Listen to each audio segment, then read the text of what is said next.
Kategori talim kita hari ini tasawuf amali, tazkiyatun nafs, makna kurban, menyembelih sifat hewan manusia, bab 2 terkait dengan ibadah kurban dan akikah ya. Akikah tahu ya? Ya.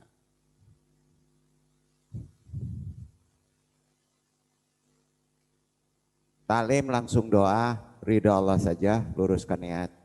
Assalamualaikum warahmatullahi wabarakatuh.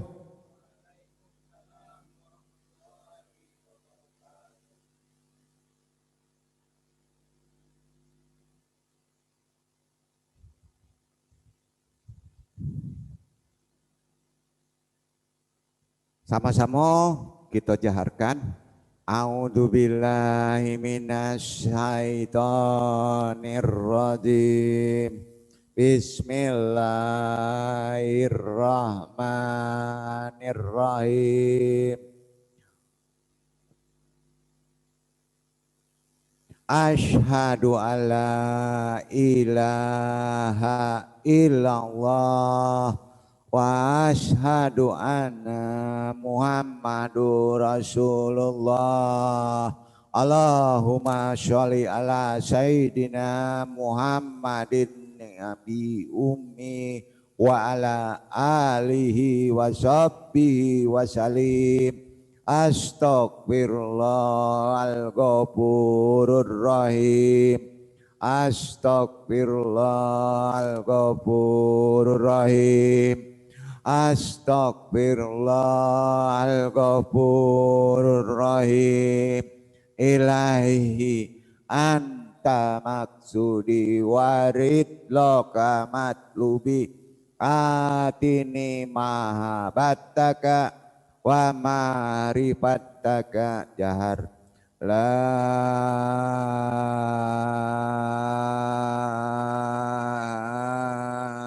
ilaha illallah la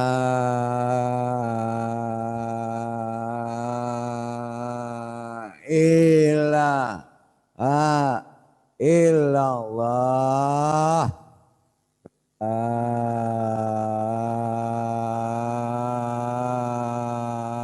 ilaha illallah la ilaha illallah Muhammadur Rasulullah ila hadiniyah asyolihi wa ila hadrati Nabil Mustafa Muhammad sallallahu alaihi wasallam bil barokah wal karomah Syekh Abdul Qadir Waliullah bi syafaat Nabi Muhammad bi iznillah waridullahi. Ya Allah, ya Allah, ya Allah, innaka ala kulli syai'in qadir. Takdi hajatina.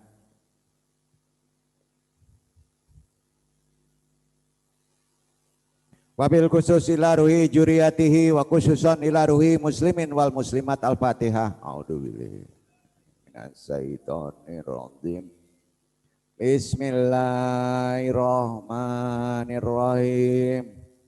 Alhamdulillahirabbil alamin. Ar-Rahmanir-Rahim. Maliki yaumiddin. Iyyaka na'budu wa iyyaka nasta'in. Ihdinas siratal mustaqim.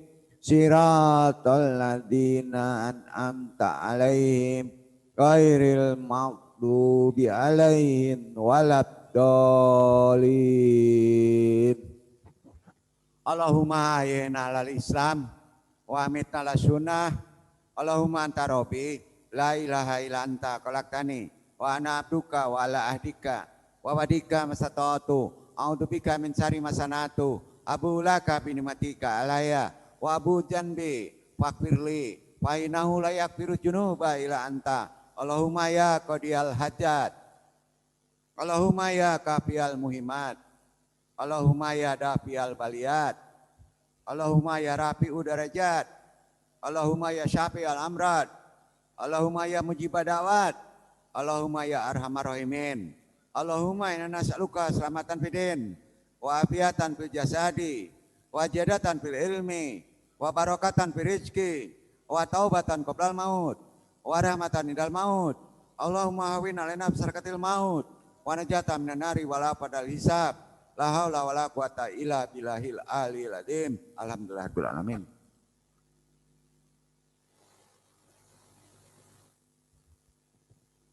Alhamdulillah hari ini kita masih diberi waktu untuk bisa thalibul ilmi. Mudah-mudahan Allah meridhoinya. Rabbi syari sadri wa yassir amri wa hlul 'uqdatam min lisani yafqahu qauli. Ya Allah, ya Rabb, lapangkanlah untukku dadaku, mudahkanlah untukku urusanku, uraikan simpul pengikat lisanku agar mereka memahami talim ini dan Allah yang penting meridhoi kita. Wajali wajiro min ahli robbana amrina min ladunka arahma wa hayyilana min amrina rasyada. Robbana laludika qulubana badail haitana wa hab lana min ladunka arahma innaka antal wahhab. Ikraman wa tadiman ikhwan ya MAA yang hadir. Rahimakumullah ulama anal kuroma wa masyaikh anal aijah wabi muqaddimah murabil dal mahad asyatid al-fatah guru kita tentunya Sohibil Qadilah, para ikhwan akhwat semuanya wabadu, mudah-mudahan Allah memberikan kemudahan dalam talim ini. Tidak lupa selawat dan salam kita curahkan kepada tentunya junjungan kita, idola kita dan semesta alam, tauladan umat hingga akhir masa, yaitu Nabi besar Muhammad SAW beserta keluarganya, alul bait, saudaranya, sahabatnya, para pengikutnya yang beriman sampai akhirul zaman. Iwanandung ya MAA rahimakumullah yang mencintai dan dicintai Allah tentunya. Marilah kita banyak berzikir, bertafakur, bersyukur atas segala nikmat yang telah Allah berikan kepada kita. Bismillahirrahmanirrahim. Kita bahas talim kita hari ini. Dalam ajaran Islam, setiap ritual ibadah mengandung unsur syariat dan hakikat. Pasti ya. Begitu juga dengan ritual penyembelihan hewan kurban juga mengandung pesan secara hakikat, yaitu menyembelih dan mengalahkan sifat-sifat hewaniah dalam diri manusia. Jadi kalau kita korban itu salah satu hakikatnya adalah supaya kalah sifat-sifat hewan yang ada pada kita manusia. Karena sifat itu harus ada, ya. Itu hakikatnya. Ya. Jadi sebetulnya dalam diri manusia sangat banyak sekali sifat-sifat hewani. Ya. Yang telah kita sengaja kadangkala tanpa disadari melampaui batas ukuran, dipelihara, diikuti, dan selalu diberikan makan yang melampaui batas ukuran. Sehingga sifat-sifat hewani dalam diri kita, akibat itu lebih dominan ketimbang sifat-sifat insani. Kan gampang memahaminya ya. Nah, sifat insani itu sifat manusia, ya. Jika seseorang sudah dikuasai oleh sifat hewani, maka jangan heran walaupun wujud dohirnya manusia, dohir kita ini manusia, insan, tetapi perilakunya seperti hewan. Setuju Pak? Setuju ya? Rasa keprimanusiaannya, kalau tinggi sifat hewaniahnya, hilang orang-orang seperti ini, ya banyak orang menjadi hilang sifat kemanusiaannya, wujud hakikatnya adalah apa Pak? Tetap sama dengan binatang, bahkan lebih rendah kata Quran. Gawat tuh ya, nah, bisa lebih rendah. Jadi sesuai dengan karakteristiknya begitu. Hati-hati pola makan kita. Ya hati-hati Pak, sifat hewani nggak perlu ditunjuki ya, udah banyak. Ya. Oleh karena itu sifat hewani tersebut harus disimbolkan oleh ritual Islam. Bahasa Minangnya didapi ya. Apa? Simbolnya disembelih. Jadi Bapak-bapak besok itu maksudnya apa Pak? Menyembelih sifat hewan ini manusia yang berkelebihan. Ada pertanyaan? Udah ya? Hakikatnya itu ya. Dengan apa? Tazkiyatun nafs, yaitu pembersihan jiwa, disimbolkan. Kalau disimbolkan itu dijohirkan sebetulnya kalau bahasa Ando. Disimbolkan itu dijohirkan. Karena tubuh manusia itu johirnya adalah fata morgana kalau dianggap. Itu ya. Kalau Tuhan berkehendak kamu terlalu berlebih sifat hewannya dipotong beneran gimana Pak?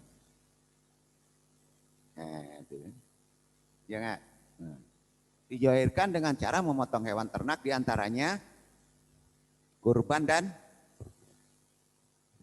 dan akikah. Bahasanya gini, akikah itu awal kehidupan, kurban itu akhir kehidupan. Setuju nggak Pak? Itu hanya berada pada tubuh johir. Setuju? Bukan arti kata kita kan tidak sebetulnya kekal. Betul kan? Akhir kehidupan badan catching kita, awal kehidupan catching kita harus ada pengorbanan yang disebut kalau awal akikah, kalau akhir kurban. Nah, jadi kesimpulannya udah paham ya, kenapa ada akikah, kenapa ada kurban ya. Di antara kejelekan sifat-sifat hewan yang berlebihan pada manusia, lebih dalamnya apa kira-kira Pak? Lebih dalamnya apa? Terhijab, tertutup kepada Allah. Betul kan? Bahasa mudahnya secara sholat sulit khusyuk. Sifat hewan buas apa Pak?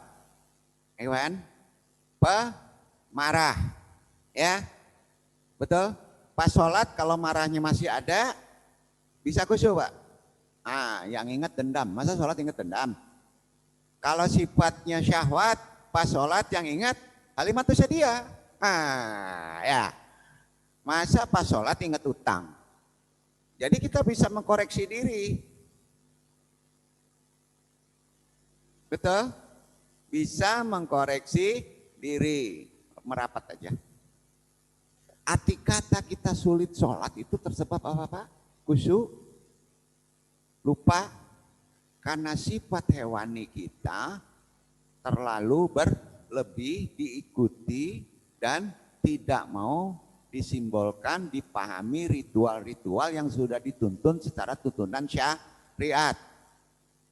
Setuju nggak tuh Pak? Jadi ada kaitannya korban dengan sholat, ada kaitannya akikah dengan sholat. Jelas ada. Ayo. Udah paham ya? Kalau akikah mengorbankan awal kehidupan johir kita, ya, itu terkait dengan apa akikah itu Pak? Terkait dengan syukur kita mendapatkan amanah. Kalau korban terkait dengan apa? Akhir kehidupan supaya kita bisa kembali jiwa kita murni. Setuju nggak tuh? Jawabannya kan? Kan gampang tuh. Nah kalau kita bahas dalam konteks marifat, dalam konteks kesufian, bapak-bapak kebingungan nih, karena bahasanya agak susah.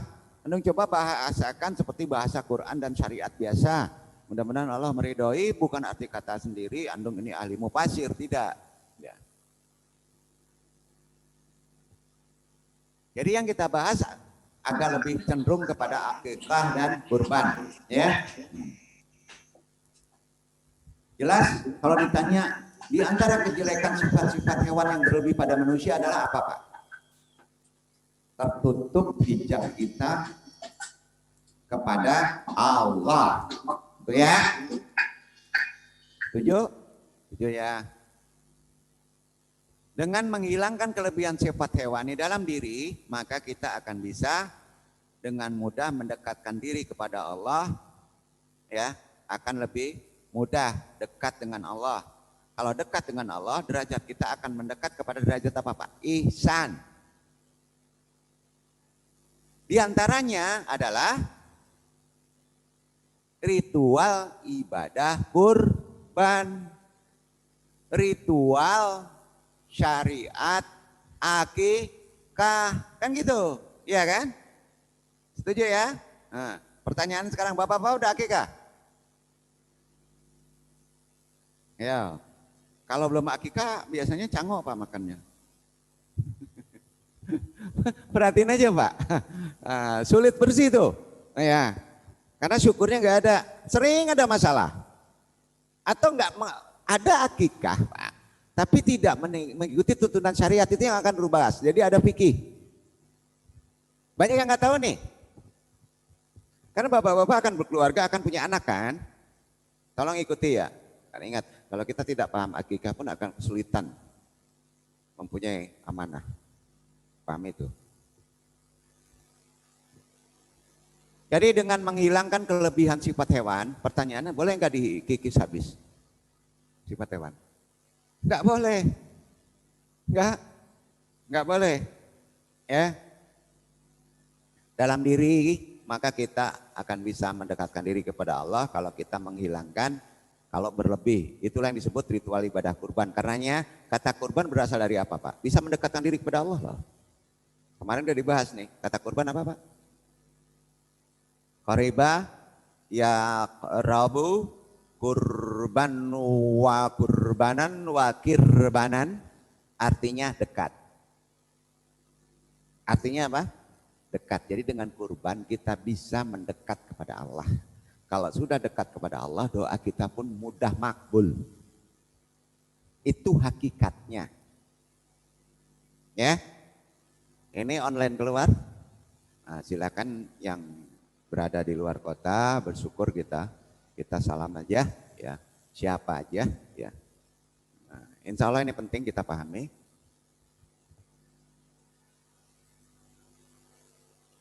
Kata kurban sudah, artinya dekat. Yang dalam artian kata lain ada yang bisa tahu nggak?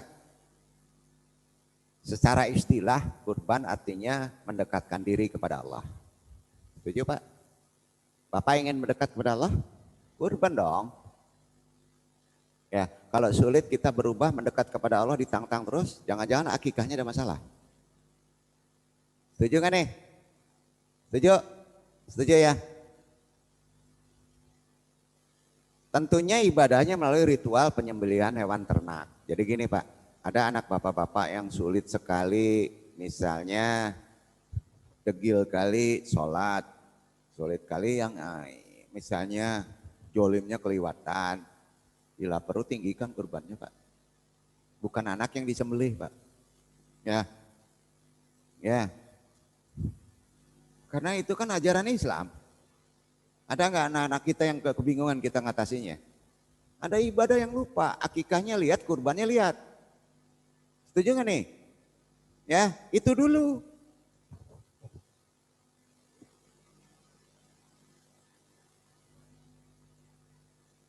Kurban artinya bisa mendekatkan diri kepada Allah melalui ritual penyembelihan hewan ternak. Setuju nggak nih? Setuju ya?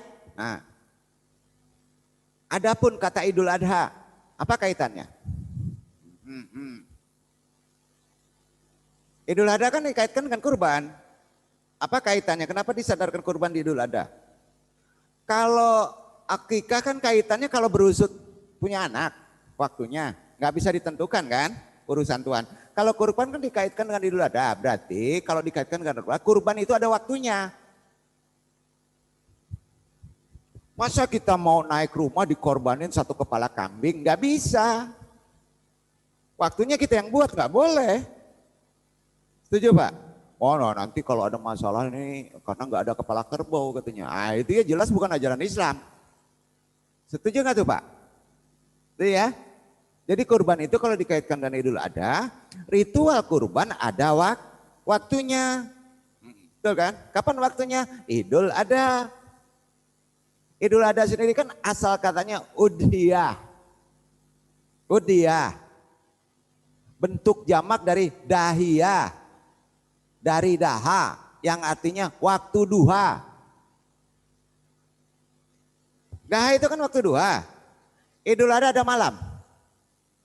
Ada siang, ada sore, pagi kan? Akikah kapan sebaiknya Pak? Karena umum tidak terikat dengan hitungan ini mutolaah waktu, tidak. Pagi, masa akikah malam Pak? Nah itu nggak kena kita dari konteks permasalahan fikih. Ya sama dengan kurban waktunya. Setuju ya? Kok jadi marah-marah gini? Enggak, enggak jadi kita enggak pula sedunia kan malah. Ya, udah ya untuk Ustadz Fauji mungkin bisa menjadi sandaran patokan ya, ada dasarnya itu ya. Nah, jadi udah tahu akikah itu pagi duha ya. Kapan waktunya? Ditentukan oleh syariat untuk akikah nih. Kalau kurban kan udah tahu tuh, hanya satu waktu ya, ada hitungannya, ada ketetapannya, Idul Adha. Makanya sudah Idul Adha nih, untuk pahami ya.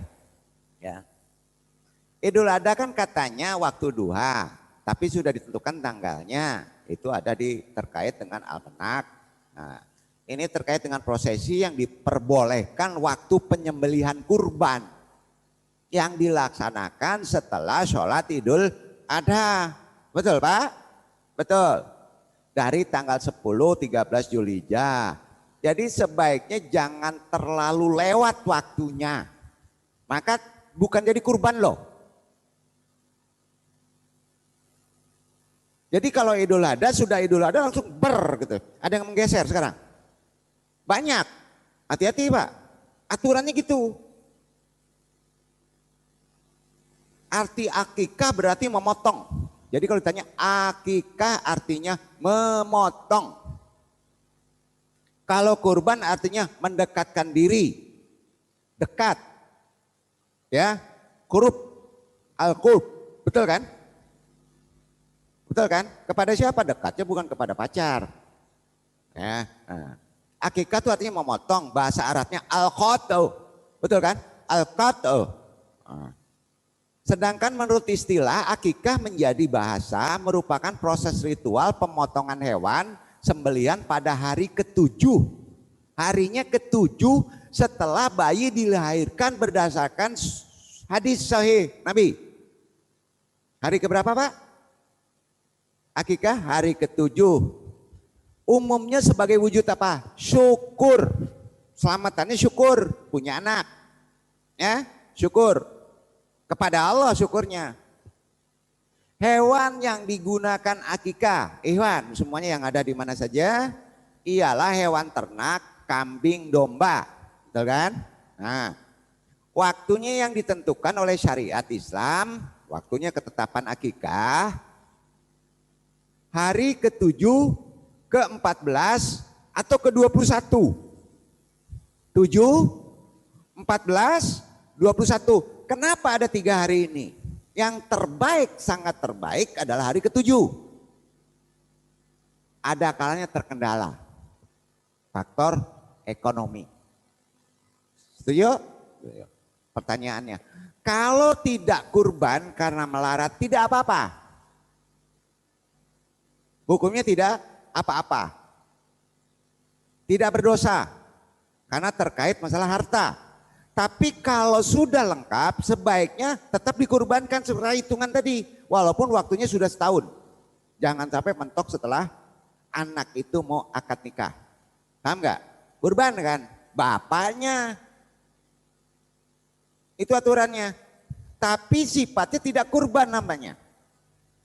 Syukur. Syukur. Lebih cenderung bahasanya hanya sodako. Duduk ke Pak. Nah, hati-hati yang belum korban Pak. Sebaiknya saran kalau ingin, jangan-jangan jomblo ini karena kita ya nggak akikah ya. Ya. Ini benar loh. Jadi 7, 14, 21 setelah kelahiran bayi. Sandaran setelah akikah menurut tuntunan Islam apa selanjutnya? Setelah akikah, setelah 7 akikah. Tidak disunahkan potong rambut, itu tidak ada hadisnya. Ya, kan potong rambut tuh. Ya, yang disunahkan adalah diberi nama sang bayi. Maka anu larang. Boleh bapak-bapak itu meniatkan akan mempunyai nama ini, boleh. Tapi jangan dimaklumatkan. Jangan diumumkan. Sebelum kita melakukan ritual akikah. Ada pertanyaan Pak? Ada. Karena kalau sudah melakukan ritual akikah dengan mengorbankan kambing, syarat-syarat yang ditunjukin ya. Nah, Untuk perempuan berapa, untuk laki-laki berapa, udah tahu ya. Maka hari itu syukuran. Biasanya ditambah dengan ritual, gunting rambut. Tidak ada hadisnya, kalau melakukan nggak apa-apa aja. Karena ada sunnah, jangan sampai rambut dari dalam perut terbawa ke luar. Betul ya? Nggak masalah. Bukan kurapat itu. Ya. Sudah syukuran, tapi yang andung takutkan gini, ada ketentuan diwajibkan kalau sudah akikah kita potong rambut. Tidak ada. Itu bikinnya. Ya. Yang ada apa Pak? Maklumatkan ke yang hadir nama anak saya yang baru lahir, syukur kita adalah John Kennedy. Gitu. Ya. Beri nama. Insya Allah namanya baik. Pertanyaan sekarang. Nama itu orang sekarang kebanyakannya hanya dinamakan. Bagi seorang muslim, nama itu harus disifatkan. Beda enggak? Nama yang hanya dinamakan dan nama yang hanya disifatkan. Kalau ingin punya nama setelah melakukan ritual akikah, nama itu harus sesuai dengan kesifatan. Sifatnya apa? Rahman, ya Rahman. Betul kan? Setuju Pak? Masa sifatnya Widodo katanya, alah kacau ini Pak. Nah ya kan nama Islam ini karena nggak dibahas jadi bingung. Betul nggak? Iqbal bagus. Kira-kira apa nama Iqbal? Disifatkan atau enggak? Karena tidak mengerti ritual akikah, Iqbal sendiri tidak tersifatkan, hanya ternamakan. Setuju enggak? Nanti sering tergeser. Tergeser dengan nama lain. Kalau nama itu disifatkan nempel, dia tidak akan tergeser oleh nama lain. Setuju? Setuju? Mahal tuh ilmu. Jadi hati-hati nanti kalau punya anak, punya cucu, anak selanjutnya, pahami. Ngasih nama bapaknya boleh direncanakan, tapi dimaklumatkan setelah hari ke-7 kurban duha. Duduk? Duduk. Nah, sampai titik sini ada pertanyaan.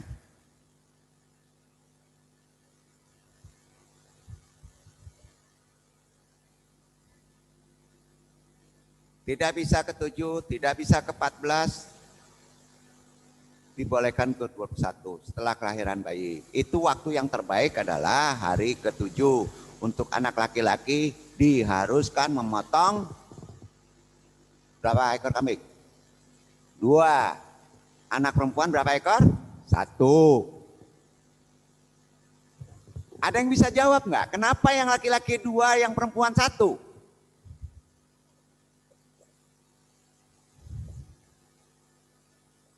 Ada yang bisa jawab? Laki-laki sifat binatangnya double, Pak. Perempuan hanya 1. Sifat hawanya 1. Kalau perempuan punya sifat ada kambingnya 2, Pak. Kurbannya harus 2, Pak. Udah pakai celana jin terus, Pak. Gitu bahasanya. Ya, udah duduk nggak tuh? Nah, kan ada yang tomboy.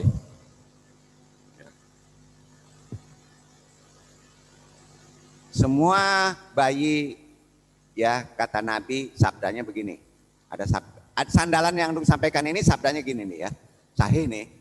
Rasulullah SAW bersabda terkait tata cara akikah. Semua anak bayi tergadaikan dengan akikahnya, yang pada hari ke-7-nya disembelih hewan kambing, diberi nama dan dicukur rambutnya.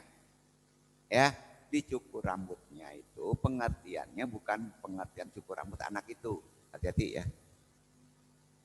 Ya. Hati-hati Pak. Nanti membahas. Jadi sabda tadi sahih, para ulama, jumhur ulama sepakat bahwa waktu akikah yang paling utama adalah hari yang terbaik. Itu 7. Dari awal kelahirannya. Baru kemudian si bayi diberi nama. Bahkan jika berhalangan, kita boleh melaksanakannya hari ke-14 atau ke-21. Dan jika seorang muslim dalam kondisi ekonomi yang tidak memungkinkan, maka terlepaslah kewajiban melakukan akikah ini. Ini sunnah Rasul. Terlepas. Kalau miskin Pak, sebenarnya zaman sekarang nggak mungkin nggak ada yang melakukan, nggak bisa akikah beli rokok aja bisa. Duduk nggak Pak? Halo, ada pertanyaan? Kok bingung nih? Bingung nggak nih? Kalau ragu tanyakan aja.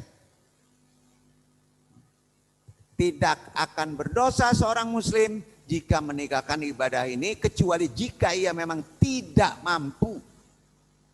Akikah bisa dilaksanakan saat hari ke-14 atau ke-21 pun masih rendah, kata Nabi. Rasulullah SAW menganjurkan kita agar menyegerakan ibadah akikah saat hari ke-7 agar amalan kita segera diterima oleh Allah. Duduk, itu fikihnya tetap. Syarat yang harus dipenuhi dalam memilih hewan akikah. Kita harus pahami, bila perlu kita yang pergi, jangan terlalu percaya benar, diserahkan kepada yang bisa melakukan akikah. Kita harus lihat, gini, dalam tata cara akikah, Islam mengajarkan hewan yang menjadi syarat untuk sembelih akikah adalah hewan yang memiliki kriteria sama dengan hewan kurban. Kriterianya sama dengan kurban.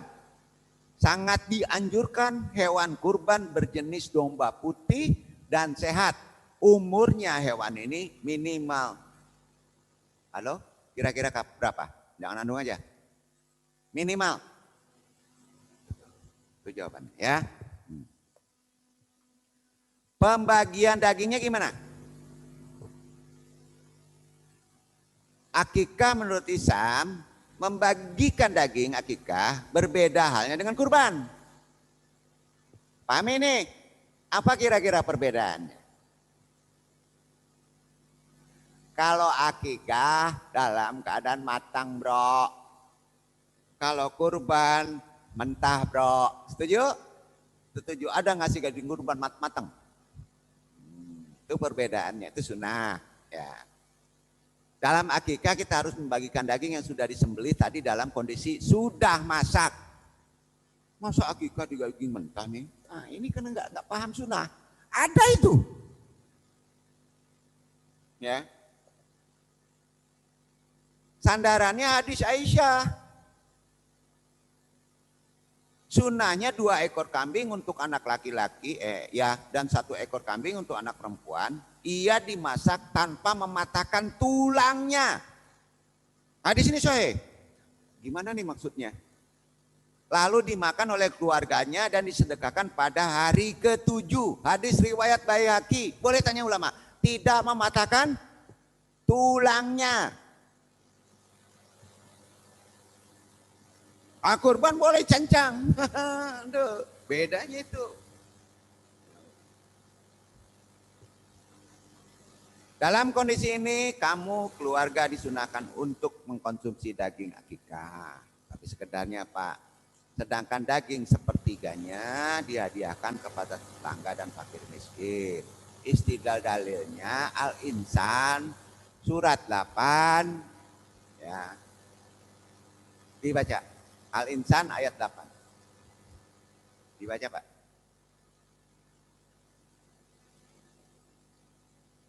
أعوذ بالله من الشيطان الرجيم بسم الله الرحمن الرحيم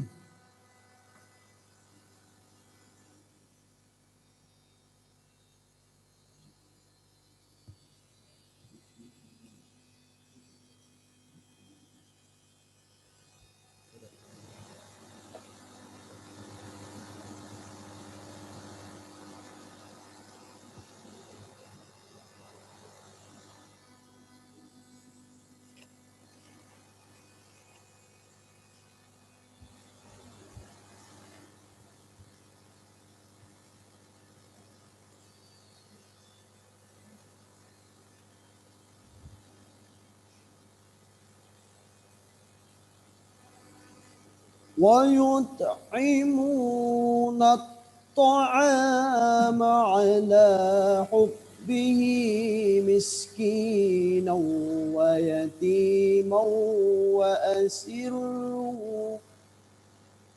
ويتيما وأسيرا. Dan mereka memberikan makanan yang disukainya kepada orang miskin, anak yatim, dan orang yang ditawan. Dengan perasaan tenang ya tentunya. Karena itu terkaitannya masalah ke akikah dan terkait juga dengan kurban. Pemberian nama anak saat akikah disunahkan menurut Islam. Menyelenggarakan akikah terbaiknya hari ke-7, kemudian dimaklumatkan ke umum nama. Sampai Pak, berusut lahir udah disiapin nama langsung diumumkan, tidak sunnah. Sering ngandung larang itu, ya. Karena masih tergadai dengan ya, akikahnya ya, potongannya ya. Juga disunahkan untuk melakukan cukur rambut tapi tidak ada hadis. Tidak ada hadisnya. Jadi bapak-bapak boleh pakai budaya sana. Paham nggak? Kalau hadis menyeluruh dunia kan, tapi kalau sunnah terkait hanya dengan budaya. Tapi kalau sunnah dan hadis ada, lengkap harus dipakai. Duduk, paham itu? Jadi ahli hadis lah sedikit-sedikit. Tunjukin aja ada perbedaan ya. Nah, ya. Nah, duduk. Jadi bapak-bapak boleh melakukan sunnah, boleh tidak. Ya. Itu maksudnya ya. Kemudian memberi nama baik itu sunnah ya. Nah, memberikan nama baik kepada anak mencerminkan bagaimana akhlak imannya nanti kelak kepada Allah. Hati-hati, nama itu bukan dinamakan kalau sudah ini. Nama itu akan disifatkan. Sampai Pak, Fauji, namanya disifatkan enggak? Kira-kira Fauji apa artinya? Nempel enggak? Iqbal, nah, John Kennedy, bingung dong. Hanya dinamakan, yang ada akikahnya enggak benar. Gitu. Nah, itu terbawa nanti ya. Rasulullah juga sangat menganjurkan agar melakukan cukur rambut karena sunnahnya beliau yang baru lahir pada hari ke-7. Dalam tata cara akikah menurut Islam, dalam hal cukur rambut ini tidak ada hadis menjelaskan mencukur rambut anak atau tidak. Yang jelas mencukur ini harus dilakukan tidak separoh, merata. Merata, dah itu sunnahnya ya. Doanya apa Pak? Doa akikah itu apa Pak? Catat ya, ini terkait bukan amalan akikah aja. Ya, bukan amalan akikah aja. Terkait juga bapak-bapak yang sudah jedek gini. Karena terkait sifat haiwaniyah. Bismillahirrahmanirrahim. Bismillah. Allahumma taqabbal min Muhammadin wa ali Muhammadin wa min umati Muhammadin. Ulang. Bismillah.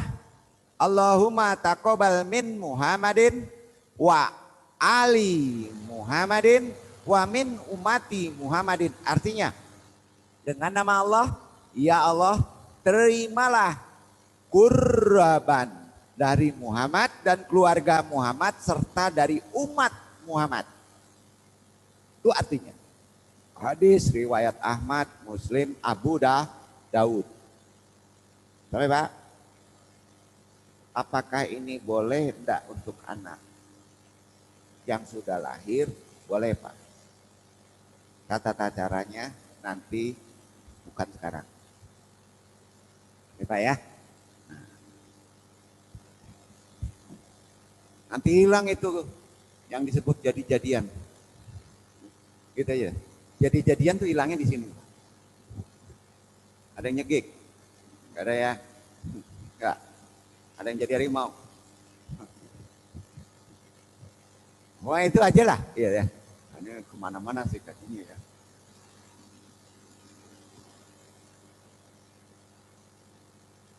Itu doa kapan tuh Pak? Dilakukannya? Dalam akikah, waktu menyembelih kurban.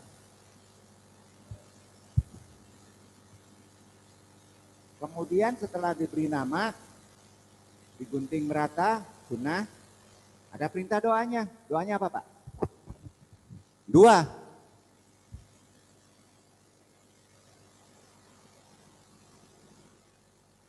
Uidzuka bi kalimatillahi tammati min kulli syaitan wa hamma wa min kulli ainin lama. Ya, itu doa terbaik untuk apa, Pak? Kalau bapak-bapak mau niat punya anak, niat anaknya namanya doanya itu. Sampai, Pak? Terkait dengan akikah. Duduk. Ada yang mau ganti nama? Bareban aja nama, doanya tadi. Ada yang berat nama? Nama ini nggak cocok sama saya ini karena nggak disifatkan. Kita ganti aja supaya mudah dapat jodoh, bisa aja. Ayo, gimana? Doanya itu. Uidzuka bi kalimatillahi tamati min kulli syaitani wa hamma wa min kulli ainin lama. Artinya saya perlindungkan. Artinya saya perlindungkan engkau wahai bayi dengan kalimat Allah yang prima dari tiap-tiap godaan syaitan serta tiap-tiap pandangan yang penuh kebencian. Ainin lama. Ya. Sampai, Pak? Pas dia dipanggil nih, Rahman, kabur setan, Pak. Tuh.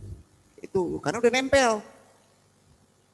Yang tergadai sudah dibayar lu, lunas. Tuh, dia. Makanya ada nama yang kuat. Duduk, Pak. Kita sandarnya harus ke sini.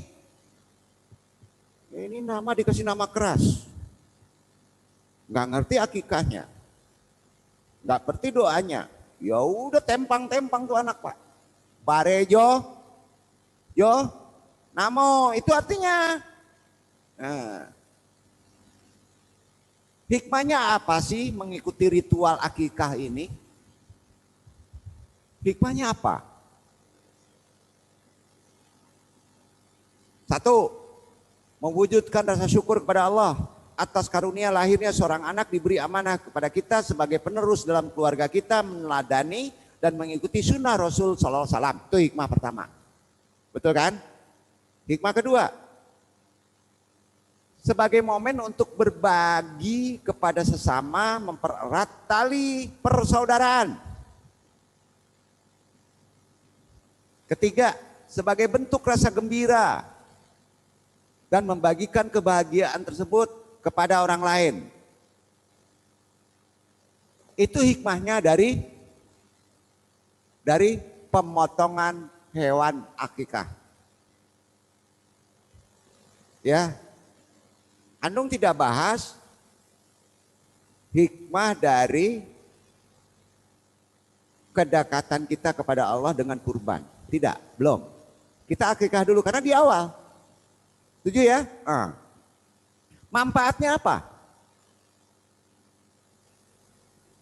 Kira-kira yang tahu akikah itu manfaatnya apa?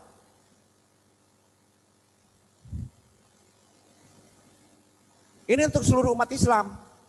Menjaga anak kita dari segala gangguan sifat binatang dan sifat setan. Hewani. Setuju gak nih? Nah, kalau anak itu nempel sifat-sifat kebinatangannya, maka tolong selidiki akikahnya dulu, awalnya dulu. Hadisnya mana? Setiap anak itu tergadai dengan akikahnya.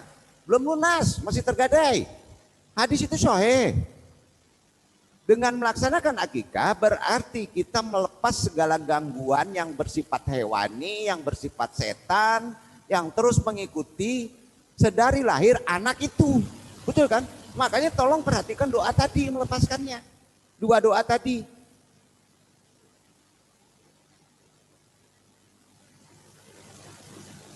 Kalau bapak-bapak syukuran untuk anak itu bisa berubah, dulu kan syukurannya. Salah satunya harus ada pengorbanan. Tentunya harus sesuai dengan konteks Islam. Bapak-bapak hanya mendoakan di rukyah, tapi bapak-bapak pelit. Nggak mau ngorbanin domba. Kalau ngorbanin domba kurapat katanya. Kan gitu katanya. Bukan begitu, Bapak pahami dulu. Makanya Rasulullah bersabda dalam doanya begini. Ya Allah, ajari kami untuk selalu ingat kepadamu, bersyukur, khusyuk, beribadah. Bisa bersyukur. Harus ada akikah, harus ada korban. Hadis, al-hadis nih. Itu yang perlu Anung bahas ke perkara akikah, belum Anung dalami ke perkara kurban. Ada pertanyaan sampai ini? Kita bahas selanjutnya. Wujud batiniah manusia kira-kira apa, Ikhwan? Wujud batiniahnya. Tingkah laku. Islam menyebutnya akhlak. Setuju? Itu wujud batiniahnya adalah akhlak. Karenanya hati manusia dibentuk oleh amal-amal yang dikerjakannya. Ya. Itu sebabnya manusia memiliki potensi yang luar biasa. Bisa menjadi apa aja. Bisa berubah bentuk. Bahkan fisiknya bisa berubah bentuk. Bayangin, bisa jadi wow, bisa jadi harimau, bisa jadi bebe, bisa jadi malaikat. Ayo, nggak percaya? Itu kekuatan manusia, karena manusia sempurna.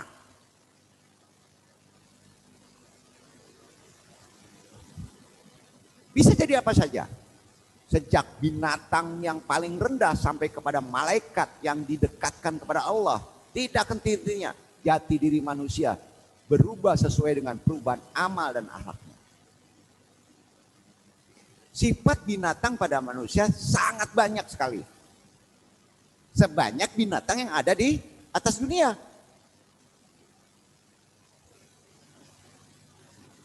Tergantung manusianya, mau dikembangkan, disuburkan, disifatkan binatang tersebut atau diwujudkan.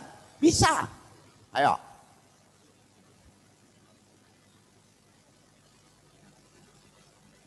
Atau dikikis, atau dibersihkan, atau dihilangkan, bisa.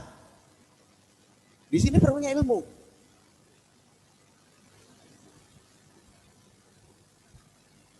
Nah, disinilah kita perlu memakai tuntunan untuk mengikis sifat-sifat tadi. Tuntunan kita dalam ajaran Islam sangat lengkap dan benar, nggak kemana-mana tuntunannya. Ya. Ini tolong disadari kehidupan sekarang, Pak. Kesusahan, kesialan hidup, baik itu menyangkut musibah bersifat individu maupun mujmal menyeluruh. Hakikatnya apa, Pak? Hakikatnya semua kita yang mengundangnya. Setuju? Kenapa? Kenapa kita yang mengundangnya? Jangan menggerutu, jangan menyalahi orang lain. Kita sudah sepaket dikasih yang disebut katalog untuk dipelajari hidup. Betul kan? Apa katalognya? Al-Quran, Sunnah, yang disebut tadi. Kenapa nggak mau dipelajari?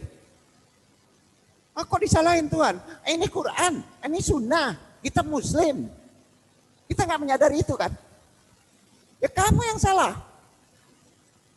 Ayo, mau berdebat gimana lagi? Tolong disadari kehidupan kita.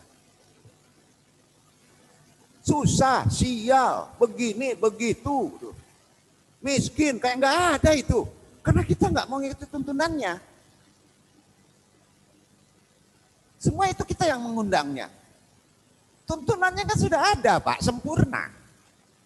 Iya kan? Kita ini yang melanggar menganggap sepele tuntunan Allah kan. Jangan bohong.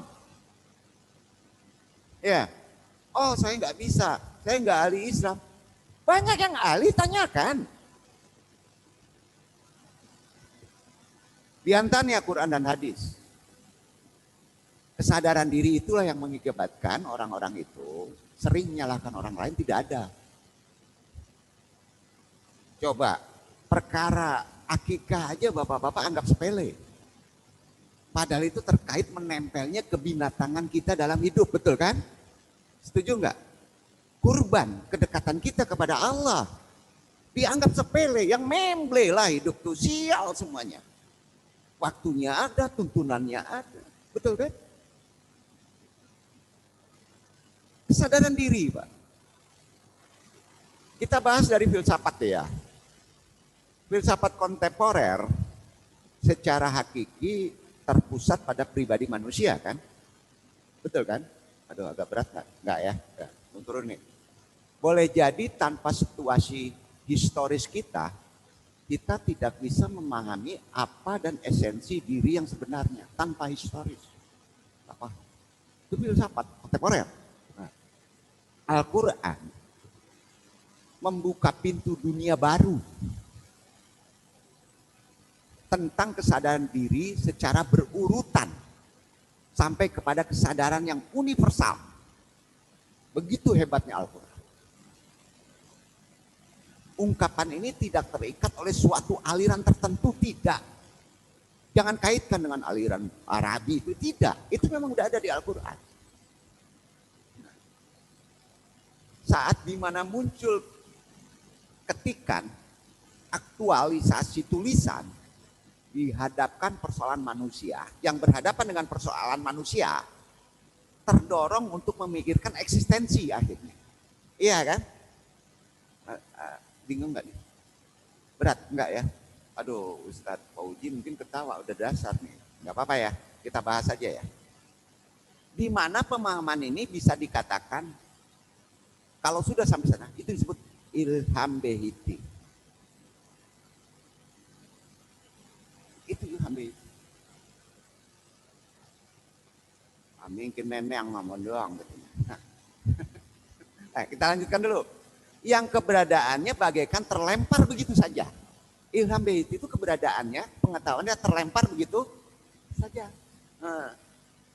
Yaitu aku yang kehilangan arah, berpaling dari dirinya sendiri. Ia mawas diri dan menyelidiki dirinya akhirnya. Itu ilham behiti. Akhirnya apa Pak? Menyelidiki di dirinya sendiri. Jadi suatu motif yang mula-mula bersifat historis dan psikologis berubah menjadi suatu pertanyaan. Pertama kan historis, sifatnya psikologis, kemudian berubah pada diri orang itu apa? Pertanyaan begitu beragama, bro. Ayo. Ampun dong. Nggak mau tahu, pokoknya mau neneng enggak. Kan timbul pertanyaan. Pertanyaan apa? Pertanyaan itu bersifat filosofis yang mendesak. Naik terus. Gua kalau belum tahu nih, bingung gua nih. Filosofis mendesak. Nah, akhirnya perkataannya apa yang timbul? Mudah-mudahan ada di Ikhwan nih. Apa kira-kira perkataan yang timbul? Pertama, siapa aku ini? Siapa aku? Ayo, siapa aku ini? Wow. Ruh, jiwa, kambing. Kan itu.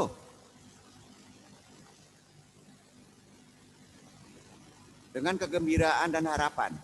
Apakah tujuan hidup ini? Naik lagi kan? Apakah artinya ini? Mengapa aku bereksistensi dan bukannya tidak bereksistensi?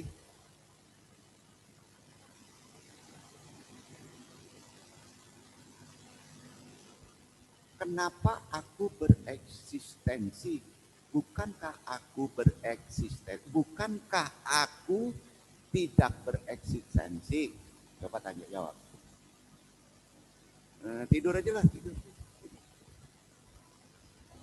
Lanjut dulu ya, supaya pinter nih. Anu juga belajar. Jadi mengemukakan masalah mengenai pribadi dalam ungkapan-ungkapan tadi itu berputar pada orang-orang ulama awal. Nah kalau sekarang kita tidak memahami ini, ulama kita, kiai Google.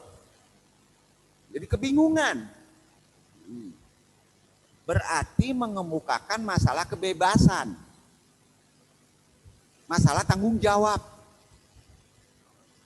Nah, hal ini akan bisa membawa kita kepada apa namanya nantinya?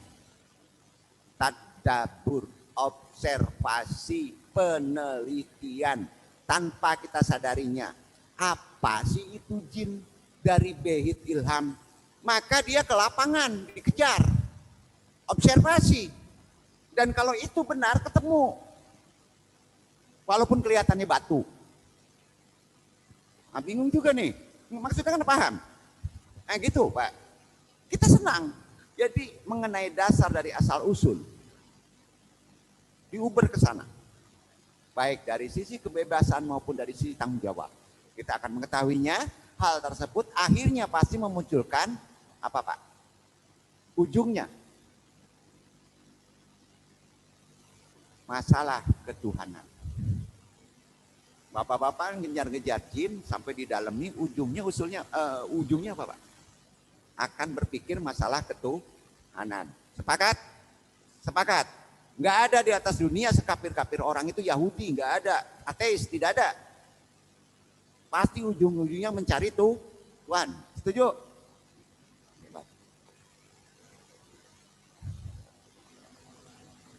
Nggak boleh mengkafiri orang. Mengkafiri orang gimana? Kita dikasih sen kayak itu, ilham behit tadi, yang ujungnya kemana aja, ujungnya kita menyerah dan akan mencari Tuhan. Percayalah. Itu manusia nggak ada di wow. Betul kan?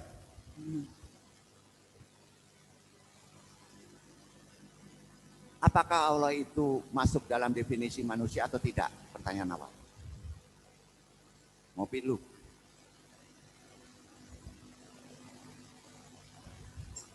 Jangan kalah sama orang-orang yang lebih tinggi mempelajarinya ya.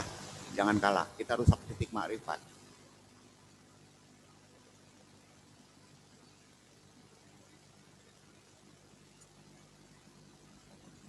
Naikkan lagi. Naikkan lagi. Apakah eksistensi manusia itu bersifat teosentris atau antroposentris? Pusing ente.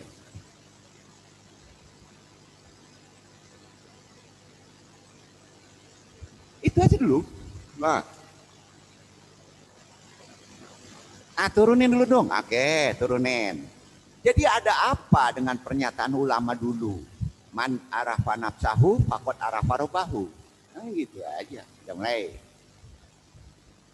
Barang siapa tahu akan dirinya, maka ia akan tahu akan Tuhannya. Jadi cari Tuhan dari mana dulu, Pak? Diri kamu. Pahami sifat kamu. Binatangnya kuat atau enggak? Enggak akan bisa dekat dengan Allah selama kita bilang ngek tuh, ngek. Hijab itu. Iya. Ngopi, Pak. Ngopi. Enggak perlu jauh-jauh deh ngaji, Pak.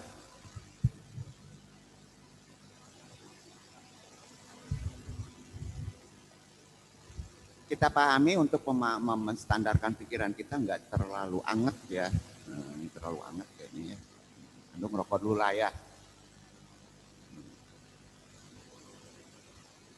Asifatun naik pacaran. Ini sebenarnya gini, eksistensi berarti data kosmis. Nah, naik lagi katanya.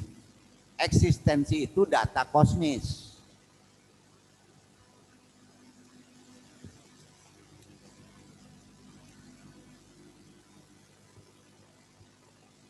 Sejauh manusia yang terlibat secara aktif di dalamnya, kan manusia. Di kosmos kan yang terlibat di paling dalam adalah manusia kan? Betul kan? Nah, hubungan erat antara masalah manusia dan masalah ketuhanan itu terlihat baik pada mereka yang mengingkari Allah maupun pada mereka yang mengikutinya. Sama. Sama. terlihat baik, dasarnya tahu. Bahkan lebih tinggi orang yang sering mengingkari Allah loh. Dikunti-kunti terus.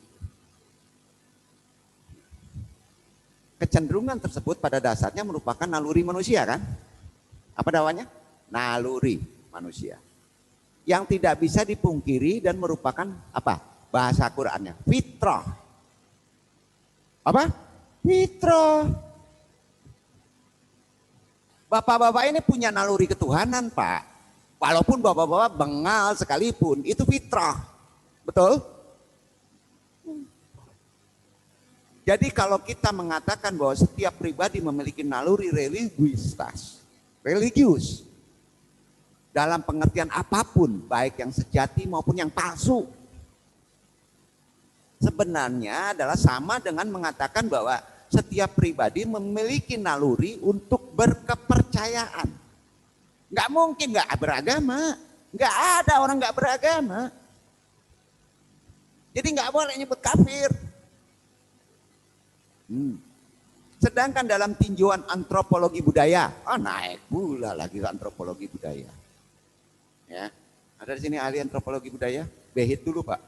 Ya, naluri itu muncul berbarengan dengan hasrat memperoleh kejelasan tentang hidup itu sendiri kan, ya, dan alam sekitar yang menjadi lingkungan hidupnya kan. Karena itu setiap orang dan masyarakat pasti mempunyai keinsafan tertentu. Antropologi punya keinsafan tertentu tentang apa yang dianggap pusat atau sentral, ampalos. Dalam hidup di atas dunia ini ada ampalos, pusat sentral. Antropologinya begitu. Ada keinsafan begitu. Setiap orang cenderung meskipun tanpa disadari mengarah ke pusat. Setuju? Bapak-bapak cenderung mengarah ke pusat. Pusat bapak-bapak mana?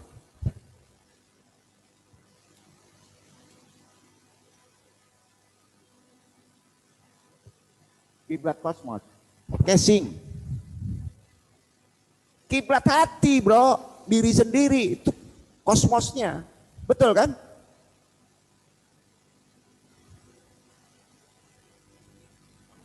Ke pusat kita, menuju pusat sendiri, di mana ia akan menemukan hakikat yang utuh, yaitu kalau ke pusat hati, hakikatnya utuh, kesucian, maka jadi nur, tak kecil, lepas dia, itu kaji kemarin. Hakikatmu Muhammad, nur hakikatmu Muhammad, kesucian, esensi, keinginan yang begitu mendalam berakar dalam diri manusia untuk menemukan dirinya. Dari sana awalnya, inti wujud hakiki itu di pusat alam, menurut keluar, ya, tempat komunikasi dengan langit harus keluar. Nah, bisa dikatakan mencari pusat alam semesta. Nyasar ente. Itu urusan siapa Pak? Belum ketemu. Antariksa, Celenger, jebol. Gak ketemu-temu pusatnya. Padahal inti pusatnya kan gak di sana.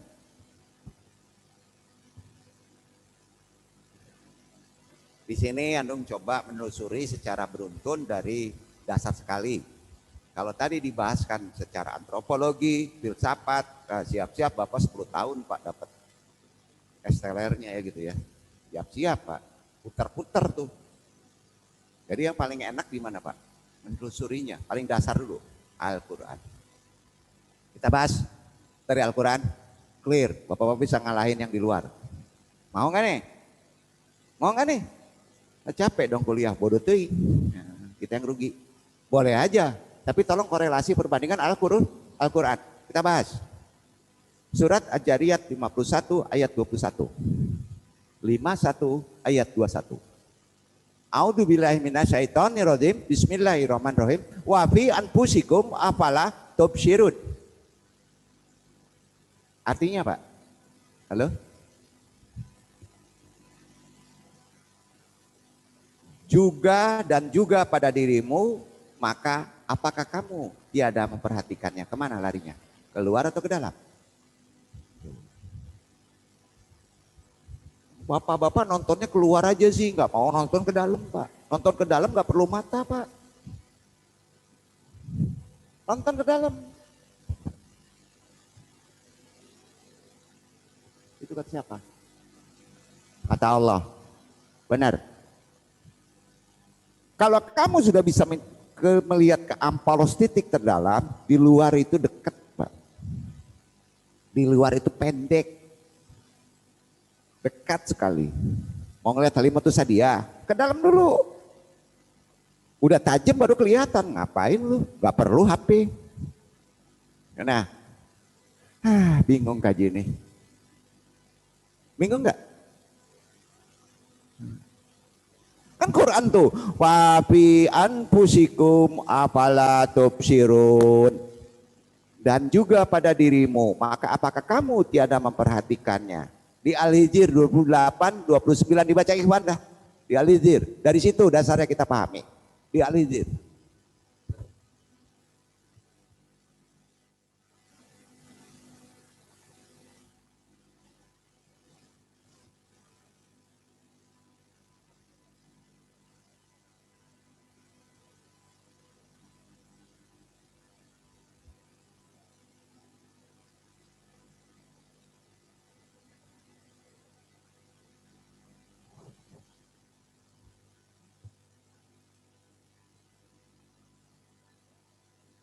وإذ قال ربك للملائكة إني خالق بشرا من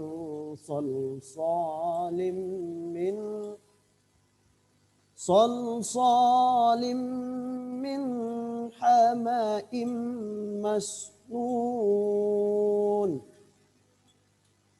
فإذا سويته ونفخت فيه من روحي فقعوا له ساجدين.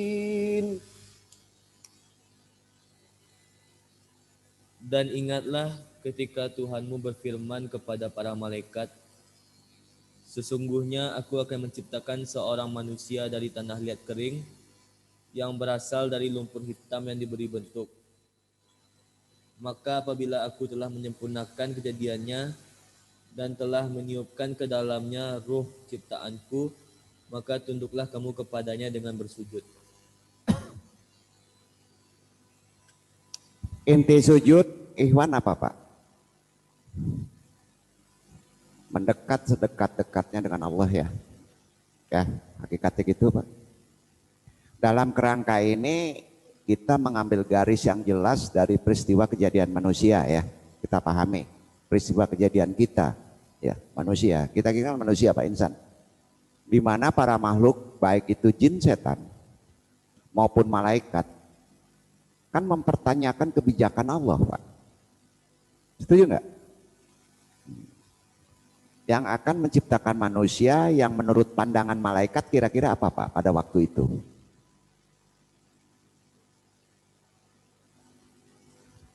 Manusia adalah makhluk qalu attaj'alu fiha may yufsidu fiha wa yasfikud dima. Apa itu? Yang selalu membuat onar dan menumpahkan darah. Betul kan? Itu pendapat malaikat. Kan di Al-Baqarah ayat 30 itu ada. Enggak kalah sengitnya pula makhluk yang namanya jin setan, iblis, memprotes kalau dia. Langsung protes keberadaan manusia yang dipandang rendah. Beda. Pandangannya beda. Yang hanya diciptakan dari unsur tanah sambil membanggakan dirinya yang dibuat dari api. Hati-hati kalau sifat ini ada di manusia. Paling bahaya ini. Betul kan? Nah, dalam keadaan ini para malaikat gigit jari kan. Udah, seharusnya gue nih, kok gue nggak dapat ya, manusia yang rendah kok dikasih amanah, kan gitu, gigit jari dia. Itu makanya diperbandingkan Pak. Nggak usah ngaji lah, ongok mana anak tuh katanya. Usah, nggak boleh gitu. Jangan-jangan anak yang kelihatannya rendah itu naik dia derajatnya. Paham itu dalam bermoh hablum minanas. Gigit jari malaikat. Begitu terheran-heran. Rahasia macam apa ini? Bumi yang hina dina dipanggil ke hadirat Zat yang maha tak terjangkau dengan segenap kehormatan dan kemuliaan ini. Kelembutan ilahi kita pahami, lembutnya ilahi dan kebijakan Rabb berbisik lembut ke dalam relung rahasia misteri malaikat. Qala ini alamu ma la ta'lamun. Aku tahu apa yang tidak kalian ketahui. Al-Baqarah 30 kan? Nah,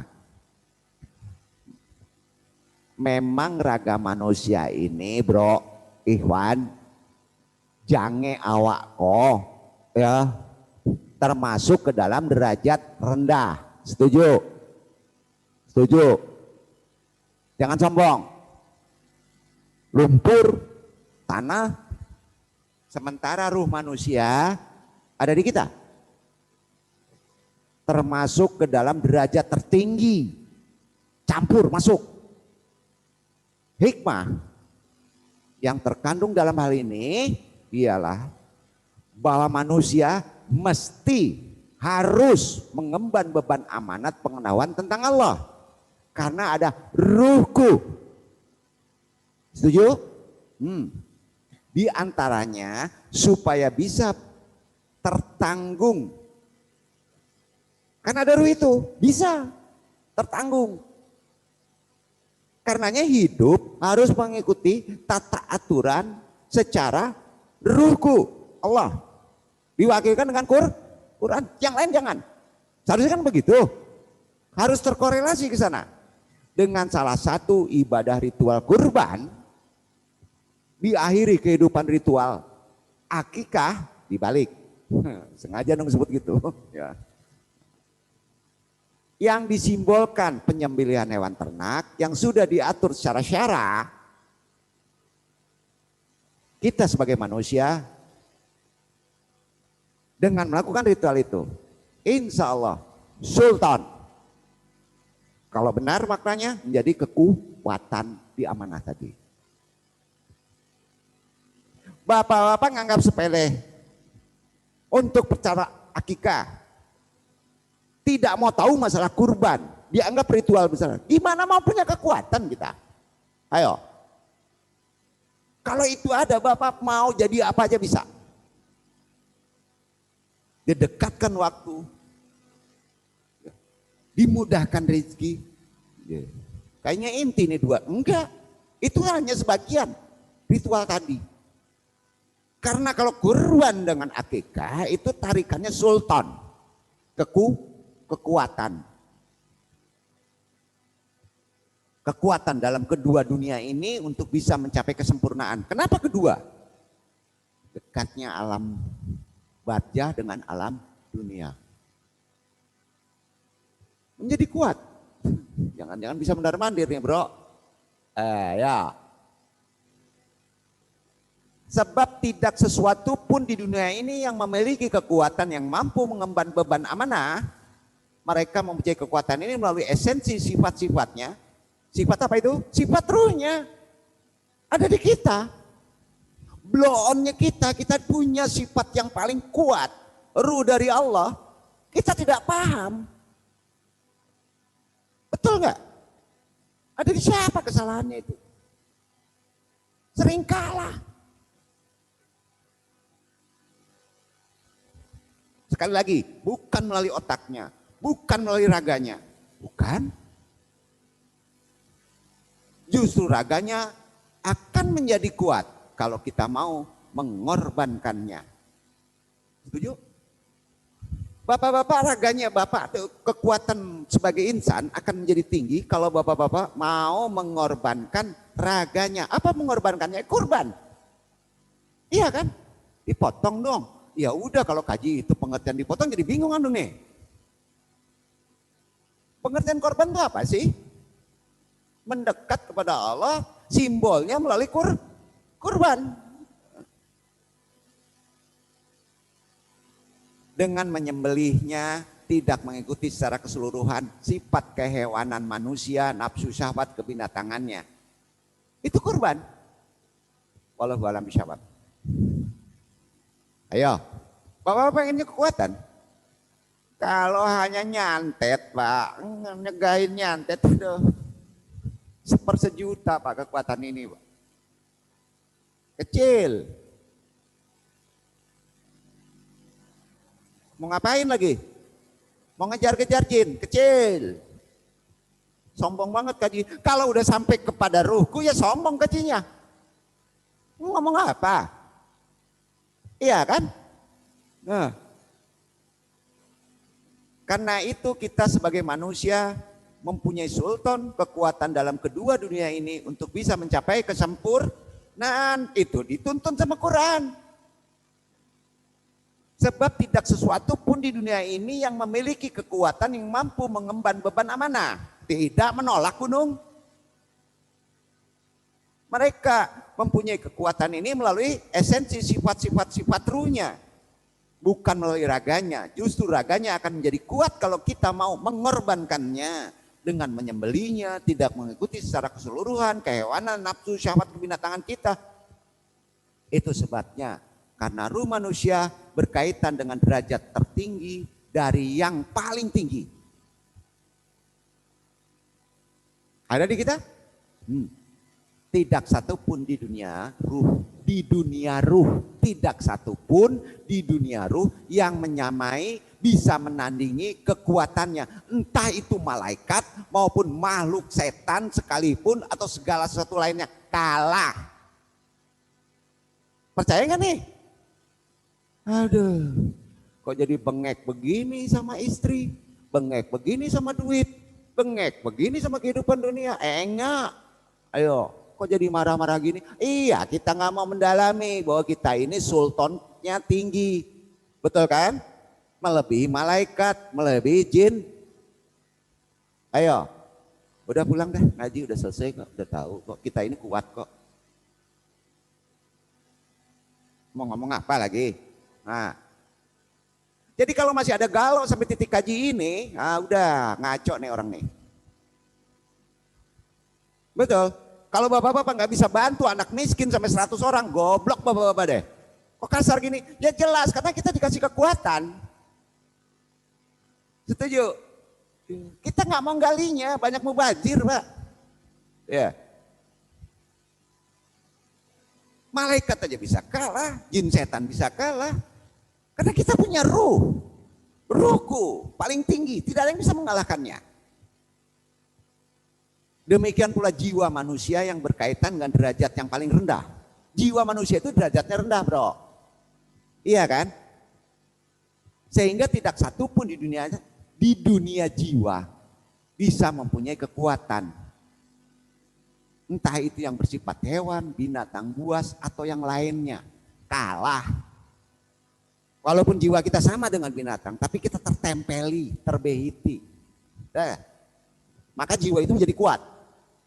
Ketika mengaduk, mengolah tanah, semuanya sifat hewan, binatang buas, semua sifat setan, tumbuh-tumbuhan, benda-benda, sifat setan ada, korin, sifat binatang, nafsu, sifat malaikat ada, diaduk jadi satu.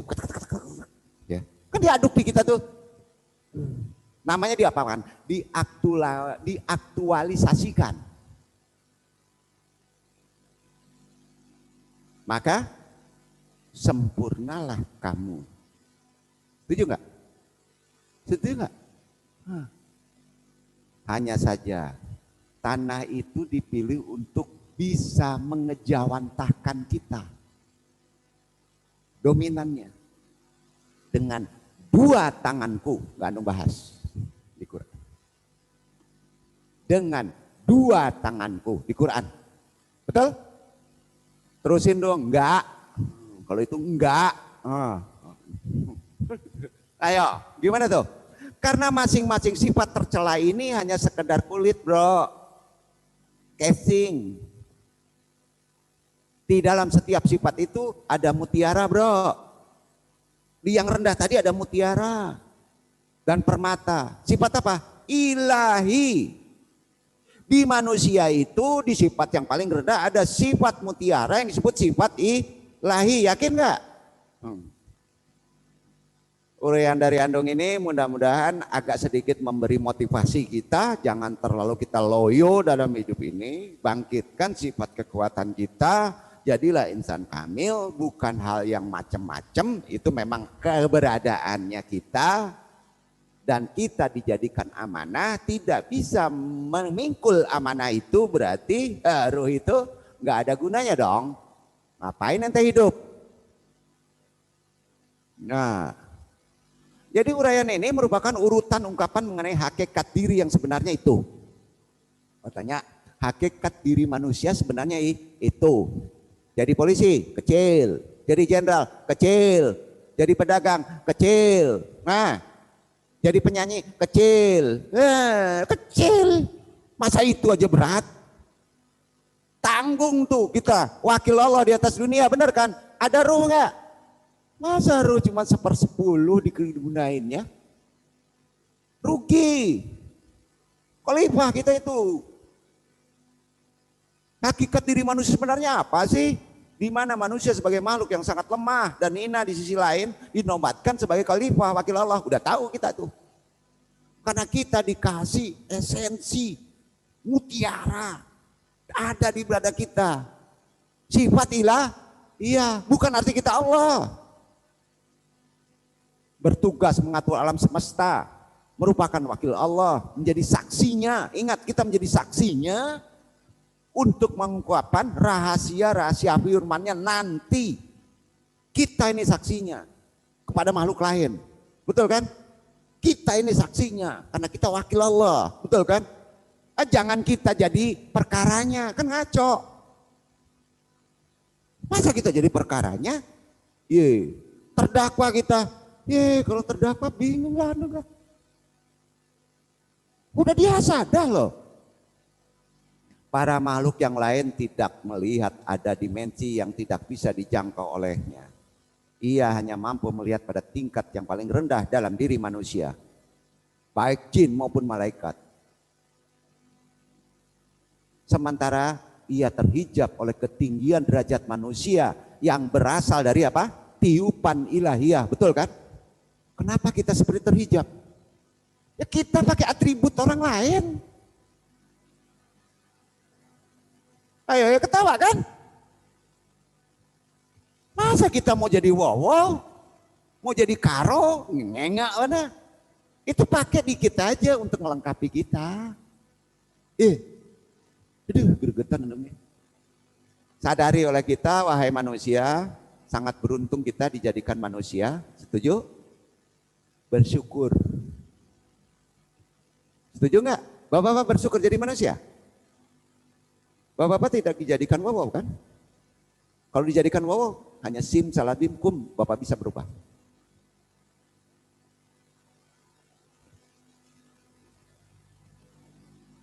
Bersyukur kita tidak dijadikan malaikat. Bersyukur kita tidak dijadikan jin. Kalau berkehendak bisa? Ayo, kamu bisa berkehendak gak untuk jadi jin? Bisa. Karena kesifatan manusia itu sempurna. Ada dasar ilmunya? Ada. Mau jadi wow, mau jadi bebe, mau jadi harimau jadi-jadian. Bukan klinik, bisa. Apa yang gak bisa? Itu pula mau dikaji. Enggak benar gitu. Ya, kita justru harus menundukin itu kan. Gitu, Pak. Marah-marah deh. Dibaca deh Al-Hijr firman Allah, itu yang Anung sampaikan tadi 28, 29. Baca Al-Hijr.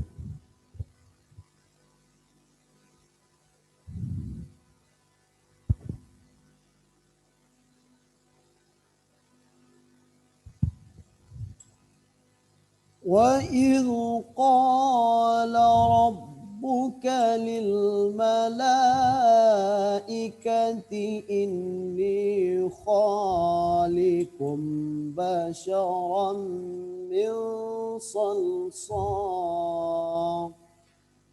مِنْ صَلْصَالٍ مِنْ حَمَإٍ مَسْنُونٍ فإذا سويته ونفخت فيه من روحي فقعوا له ساجدين.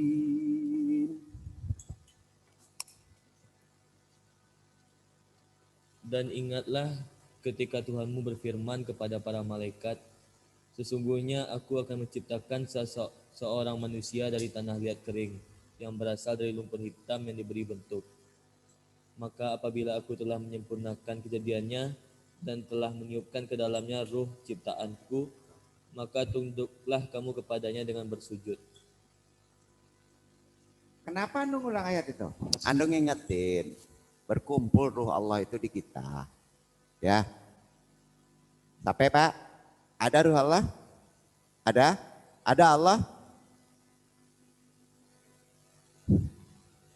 Kok masih galau?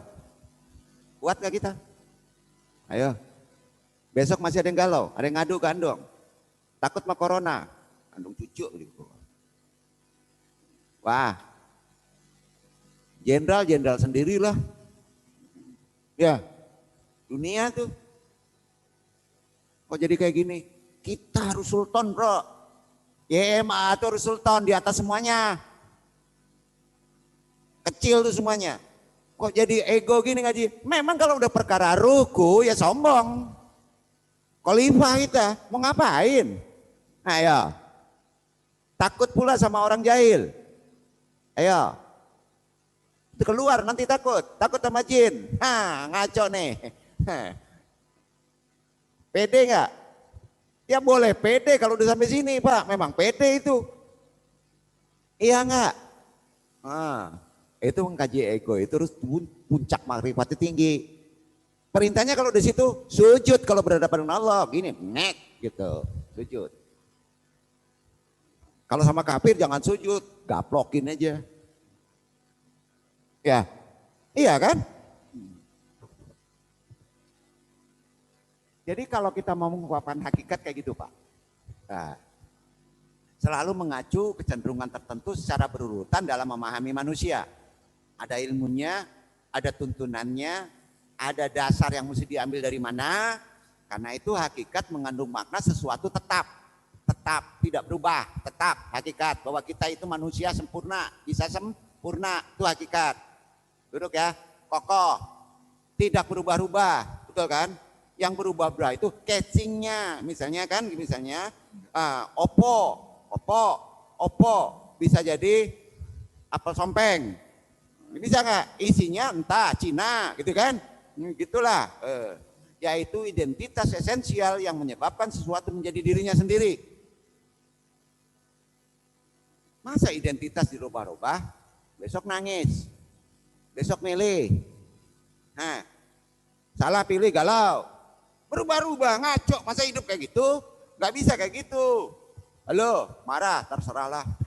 Ngopi dulu Pak, jangan kaku. Enak kan ngaji kayak gini, udah paham ya. Jadi karenanya hujatul Islam, ahlul filsafat siapa? Ahlul filsafat, nggak ada tandingannya sekarang. Manusia nih, bukan Nabi.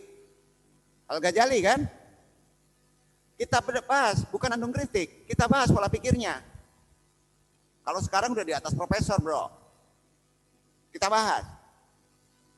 Hidup pada abad pertengahan tidak terlepas dari kecenderungan umum pada zamannya dalam memandang manusia.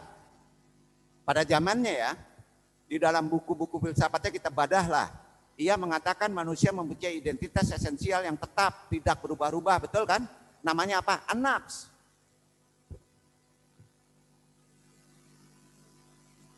Sandarannya bahasa kerennya jiwanya. Jiwa kita gimana? Berubah-ubah. Pengen jadi perempuan pakai gewang. Padi benar kaji indah. Jadi laki-laki dong, jangan berubah-ubah. Ya, gue nih laki-laki, nafs tuh. Yang dimaksud nafs adalah substansi yang berdiri sendiri, tidak bertempat dan merupakan tempat pengetahuan intelektual, al-makulat. Betul kan? Nah, yang berasal dari alam malakut bro. Atau Malakut yang nongkrong di malakut. Manusia itu udah langsung alam langsung al-amir. Itu manusia. Ruhku kan dari al-amir. Jadi manusia berhak memerintah. Betul? Sahabat Nabi aja membentak malaikat ini kok, malaikat yang ada di kita bertanya. Kita boleh bentak Jibril, ya boleh aja kalau bisa, kalau sanggup. Bentak jin aja nggak sanggup kok, kan aneh nih. Ya kita khalifah, betul kan? Aduh, ngaji ini kacau nih.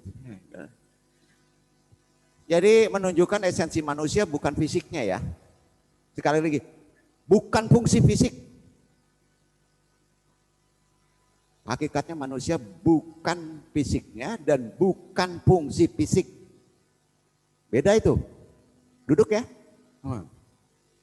Sebab fisik adalah sesuatu yang mempunyai tempat. Alah.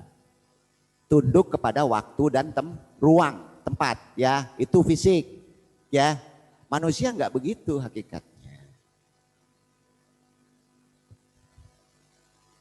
Dan fungsi fisik yang lebih dalamnya kira-kira apa bro? Sesuatu yang tidak berdiri sendiri, setuju? Fisik itu tidak berdiri sendiri. Ada korin, ada kodam, ada cacing, ada wawaw, ada harimau. Betul kan? Setuju? Enggak bisa. Jadi keberadaannya tergantung kepada fisik. Alam amir atau alam malakut, realitas di luar jangkauan indera dan imajinasi. Memang sulit. Tanpa tempat, tanpa arah, tanpa ruang. Gimana bahasnya? Dari sana kita. Sebagai lawan dari alam al-khaliq. Atau alam al-mub. Yaitu lawannya dunia tubuh. Aksiden-aksidennya esensi manusia, atribut-atributnya. Pusing dong. Kan benar jawab bahasanya kan benar kan? Anung coba tuntun ke bahasa kalau kita menemukan buku-buku yang berbahasa seperti bahasa metapos ini ya aksioma ya. Dengan demikian an-nafs adalah substansi imaterial yang berdiri sendiri dan merupakan subjek mengetahui. Subjeknya pasti mengetahui, disebut basyirah. Walaupun kita nggak belajar. Untuk membuktikan adanya substansi imaterial tersebut, An-Nafs Al-Ghazali ini mengumpulkan beberapa argumennya begini. Persoalan kenabian, ganjaran perbuatan manusia, seluruh berita tentang akhirat tidak ada artinya apabila an-nafs tidak ada. Betul kan? Enggak ada artinya. Sedangkan kita bukan an-nafs.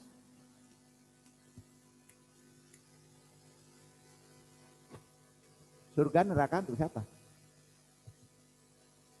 Untuk siapa? Untuk atribut. Nggak akan bahas itu ya.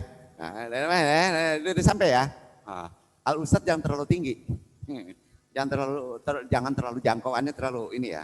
Takut aneh nanti. Pola hablumin nanas kita yang takut aneh gitu. Jadi udah jelas.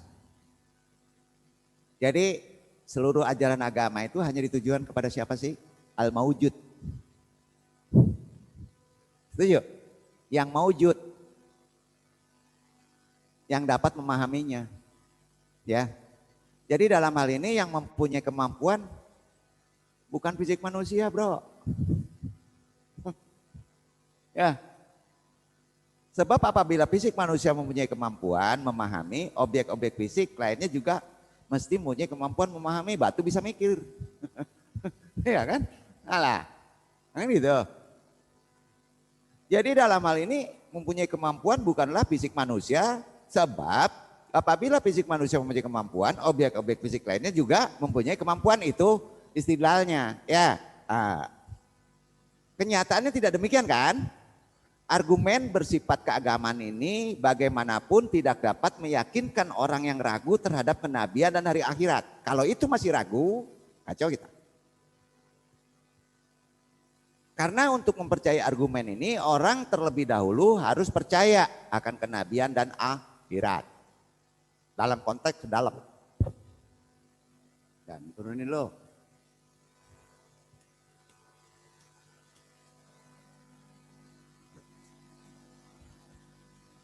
Selanjutnya, Al-Ghazali juga mengemukakan pembuktian dengan kenyataan aktual dan kesederhanaan langsung yang kelihatannya tidak berbeda dengan argumen-argumen yang dibuat ahli filsafat lainnya, juga ahli kedokteran Ibnu Sina yang wafat 1037 untuk tujuan yang sama. Melalui pembuktian dengan kenyataan faktual, Al-Ghazali memperlihatkan bahwa di antara makhluk-makhluk hidup terdapat perbedaan-perbedaan yang menunjukkan tingkat kemampuannya masing-masing. Keistimewaan makhluk hidup dari benda mati adalah sifat apanya? Geraknya. Tuh kan? Sifat geraknya. Benda mati mempunyai gerak monoton. Ini didasari oleh prinsip alam. Sedangkan tumbuhan, makhluk hidup yang paling rendah tingkatannya, selain mempunyai gerak yang monoton, juga mempunyai kemampuan bergerak secara bervariasi. Tumbuh-tumbuhan. Ya. Prinsip tersebut disebut apa Pak? Ada di manusia itu. Geraknya bervariasi tapi monoton. Itulah disebut jiwa vegetatif ada di kita. Kalau geraknya itu main HP tiap hari itu, main game tiap hari itu monoton begitu aja Pak ya. Variatifnya ada di HP-nya Pak. Maka itu namanya jiwa ente, jiwa tumbuh-tumbuhan. Vegetatif. Siap-siap ada masalah Pak. Ya. Betul nggak? Bener nggak nih? Manusia Kak sekarang itu kan mendalami jiwa-jiwa vegetatif, jiwa tumbuh-tumbuhan. Gerakannya kan monoton. Bervariasi, tapi monoton. Itu ada di kita, manusia sekarang ada. Namanya apa? Jiwa vegetatif. Jiwa kita bukan nafsu, itu bukan vegetatif. Vegetatif ada. Jenis hewan mempunyai prinsip yang lebih tinggi daripada tumbuh-tumbuhan yang menyebabkan hewan selain kemampuan bisa bergerak, bervariasi. Gerakan hewan bervariasi, ya, tidak monoton. Juga mempunyai apa? Hewan mempunyai apa?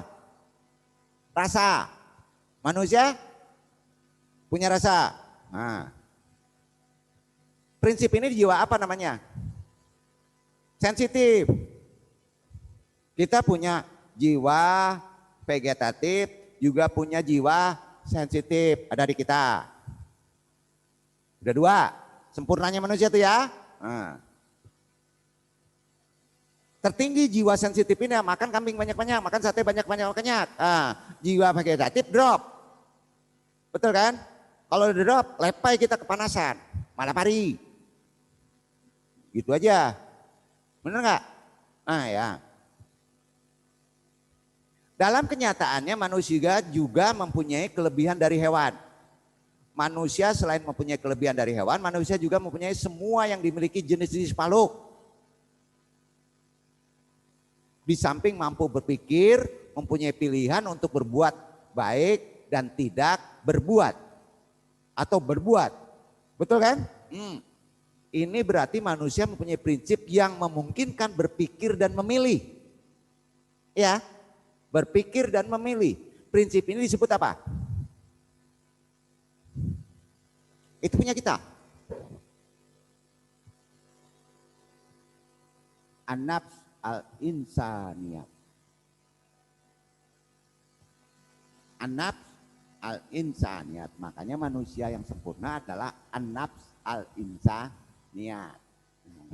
Prinsip inilah yang betul membedakan manusia dengan makhluk lainnya, termasuk jin dan malaikat. Duduk, binatang, tumbuh-tumbuhan.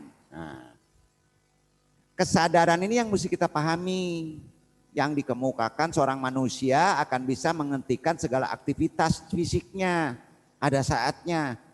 Kalau kita ingin menjadi mempunyai kekuatan yang berbeda. Ya, hentikan sifat aktivitasnya. nafikan. Sehingga ia berada dalam keadaan tenang, hampa aktivitas. Harus ada saatnya. Tapi kalau terus hampa aktivitas, basuluknya gilo. Ada waktunya, ada tempatnya, ada syariatnya, betul kan? Hati-hati. Nah, ketika ia menghilangkan segala aktivitasnya, tetap akan merasakan.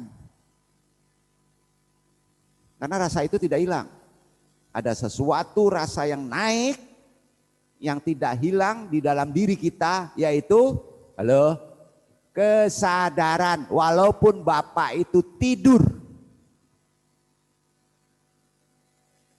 Kalau kita tidur nggak sadar, blek, mati, tahu-tahu inget pagi, talongsong sholat subuh, tandanya apa Pak?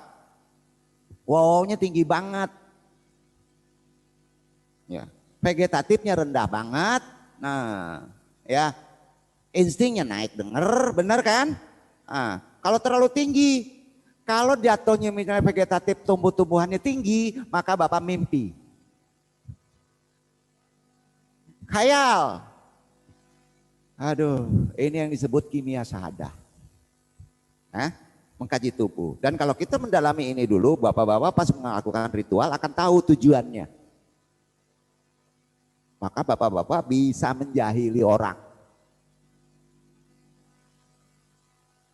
Lanjutkan dong. Ya panjang ceritanya ini kalau ke sini. Iya kan? Tapi kita kan harus tahu prinsip jati diri kita dulu. Karena itu kesadaran akan timbul walaupun kita dalam keadaan aktivitasnya nafi. Ia sadar bahwa dia ada.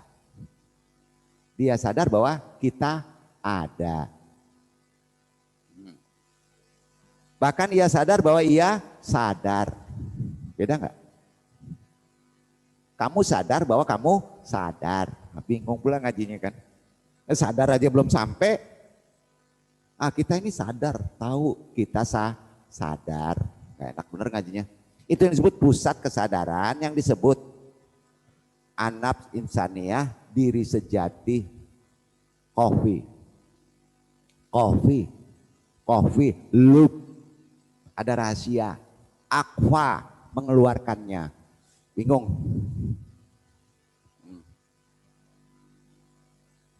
Ini dikatakan di Al-Quran, dibedah pada tafsir Syahwatu At-Tafasir. Karangannya nggak boleh tahu. Al-Qiyamah ayat 14. Balil insanu ala nafsihi basyirah. Akan tetapi di dalam diri manusia ada basyirah. Basyirah itu mengetahui segalanya. Satu sifat.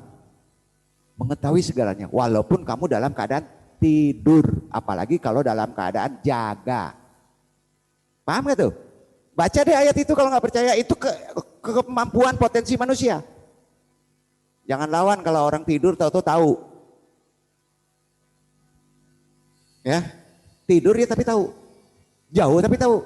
Jangan lawan Pak. Ambil kajinya. Duduk ya. Tolong dibaca. Al-Qiyamah ayat 14.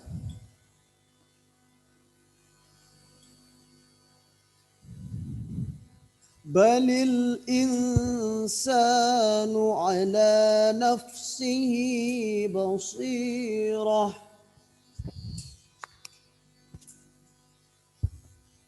Bahkan manusia itu menjadi saksi atas dirinya sendiri. Kerasin artinya. Bahkan manusia itu menjadi saksi atas dirinya sendiri. Akan tetapi di dalam diri manusia ada basyiroh yang tahu, artinya gitu yang paling benar ya, pahaminya. Karena itu lebih cenderung disederhanakan bahasanya kepada bahasa manusia karena susahnya ayat tadi. Duduk ya. Ya. Kita tahu kata basyiroh sebagai yang tahu artinya. Serba tahu. Ada di mana itu? Kita. Mau serba tahu? Ujungnya apa Pak? Kalau hewannya tidak disembelih, sok tahu. Ya, itu bahaya. Jangan sampai begitu ya. Naudzubillahimin dzalik ya. Sebagai yang tahu atas segala gerak manusia, segala yang tidak terikat dengan sesuatu yang ada pada tempat, ruang, dan waktu, sekalipun sangat rahasia, ia bisa menyebut dirinya aku. Apa? Aduh, enak bener nih Pak Ustadz, jauh-jauh dapet di sini gitu. Ya gitu ya, aku gitu aja. Jadi wujud aku itu apa? Yang memiliki sifat tahu. Ana al-haq, mempunyai sifat tahu. Udah selesai ya. Udah, jangan disebut Pak. Manusia itu ada potensi begitu. Sebetulnya dia memperhatikan dirinya atas perilaku hati. Bahasa analisanya. Dia sudah tahu perilaku hati. Duduk. Bapak tahu nggak perilaku hati Bapak? Kegundahan, kebohongan, kecurangan, serta kebaikan tahu kita. Nggak perlu diajarin. Kalau udah sampai titik basyirah, makrifat, jangan bohong deh. Ketawain aja. Tapi sayangnya nggak boleh masuk konsep yang disebut tarbiyah. Tidak boleh. Susah. Karena kalau masuk konsep tarbiyah naik itu sinaps. Hati-hati penterapis ya. Ini harus ada koridor pemahaman yang lebih dalam. Nanti Andung naikkan. Dan Andung tidak akan cerita secara teoritis. Action gimana? Tadaburnya, prakteknya, suluknya. Nggak perlu lama-lama kok. Ya. Yang penting datang kemari keikhlasan. Dia tidak pernah bersengkokol dengan perasaan dan pikiran. Nggak pernah. Mau hidup. Manusia sekarang kan hidup sering bersekongkol dengan perasaan, pikiran, pusing. Kalau itu udah bersekongkol aman nanti. Ia jujur dan suci, itu deh. Sehingga manusia, setan, dan jin tidak bisa menembus alam ini. Dan bahkan dia lari terbirit-birit loh. Setuju? Sekalipun manusia itu jahat dan kafir, bisa lari loh. Bahaya ini. Jadi pernyataan Allah atas pengangkatan sebagai wakil Allah, sehingga Allah menyebut tentang aku sebagai ruhku, betul kan? Aku kan ruhku. Ya, sebagainya penghormatan yang maha tinggi seperti penghormatan Allah terhadap Baitullah. Itulah rumah Allah. Di mana? Hakikat Baitullah itu di mana? Jangan dijohir Pak, itu simbol Mekah. Hatimu, betul kan? Aku.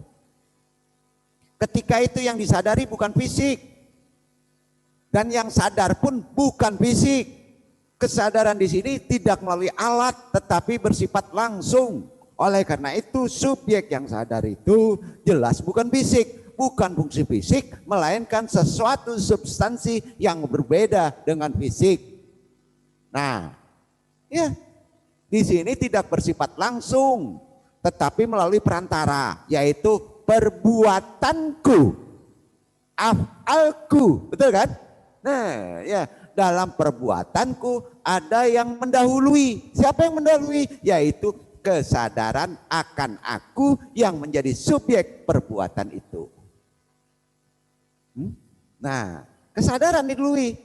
Kesadaran di sini bagaimanapun bersifat langsung, terlepas dari aktivitas fisik. Dengan demikian subjek yang sadar itu gimana? Yang menjadi esensi manusia. Nyata ada. Merupakan substansi yang berbeda dengan fisik. Hal ini terbukti ketika manusia kehilangan aktivitas pada momen menjelang wafat atau tidur. Sang aku, sang kesadaran mengetahui dengan sadar peristiwa yang dialami pada saat bermimpi, itu buktinya. Ya, berarti dia sadar walaupun tidur. Begitupun kehilangan keruhaniahan dalam mendasari kesadaran, ihsan. Dengan menghentikan aktivitas fisik sebagai kendali syahwat, maka yang timbul adalah kesadaran diri yang mampu menembus alam malakut dan uluhiyah, di mana manusia mencapai puncak eksistensi yang paling sejati. Kesejatian inilah yang dituntut oleh Allah dalam melakukan peribadatan yang tertinggi. Puasa, zakat, sholat, kurban, sedekah. Qul inni umirtu an ubadillaha mukhlisil Allahuddin. Qul lillaha a'budu mukhlisil Allahuddin. Ikhlaskanlah peribadatanmu dengan tidak melakukan kesyirikan sedikit pun. At-Zumar 11:14. Mudah-mudahan bermanfaat. Ini baru bab kedua, kita naikkan bab ketiga sampai titik benar-benar menjadi standar akal kita dan paham dalam konteks kedirian hakikat manusia. Pak Ilhandong, wabillahi taufiq wal hidayah lagi. Allah meridhoi insyaallah. Wassalamualaikum warahmatullahi wabarakatuh.